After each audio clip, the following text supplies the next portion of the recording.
জুলাই বিপ্লবের বর্ষপূর্তি উপলক্ষে সিলেটে স্থাপন করা হয়েছে জুলাই বিপ্লব ভিজুয়াল করিডোর স্মৃতির পথ। জানা গেছে, স্থানীয় সরকার মন্ত্রণালয়ের নির্দেশে দেশব্যাপী জুলাই বিপ্লব ভিজুয়াল করিডোর স্মৃতির পথ নামক কর্মসূচি পালনের অংশ হিসেবে সিলেট মহানগরীর কিনব্রিজের দক্ষিণ প্রান্ত থেকে উত্তর প্রান্ত হয়ে বন্দরবাজার এবং সুরমার তীর পর্যন্ত বিশেষ করিডোর হিসেবে নানান ব্যানার ফেস্টুনে সাজানো হয়েছে। এসব ব্যানার ফেস্টুনে শহীদ আবু সাঈদ, শহীদ মীর মুগ্ধ, সিলেটের শহীদ সাংবাদিক এটিএম আবু তুরাবের ছবিসহ জুলাই বিপ্লবের নানান ঘটনার ছবি সংযুক্ত করা হয়েছে।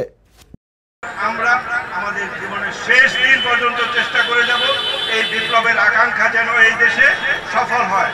এই দেশ যেন তারা যে স্বপ্ন দেখেছে ওই স্বপ্ন এখন ট্রান্সলেট করার দায়িত্ব আমাদের। আমরা সেই স্বপ্নটা যেন ট্রান্সলেট করতে পারি। এখানে কথা বলার সুযোগ একটু কম, কারণ আমরা দেখতে পাচ্ছি বৃষ্টি পড়ছে, ছোট ছোট বাচ্চারা তারা বৃষ্টির মধ্যে দাঁড়িয়ে আছে। আমরা কিছুটা সুবিধাজনক অবস্থায় আছি বৃষ্টির বাইরে।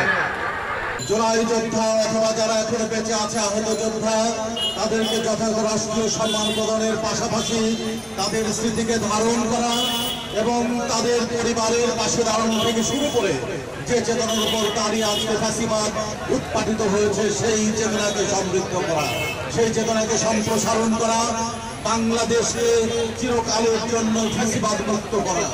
আমরা মনে হয় সেদিক থেকে আজকে আমাদের অনেকের মধ্যে সেই চেতনা এখনো জাগ্রত আছে। এই চেতনাকে শুধু জুলাইয়ের এই করিডোরের মধ্যে আমরা ধারণ করতে চাই না, এই চেতনা আমরা আমাদের মস্তিষ্কে, এই চেতনা আমাদের হৃদয়ে ধারণ করতে চাই, যাতে অনন্তকাল আমরা যতদিন বেঁচে থাকি অথবা আমরা মৃত্যুবরণ করে গেলে আমাদের পরবর্তী প্রজন্ম যাতে এই চেতনা ধারণ করে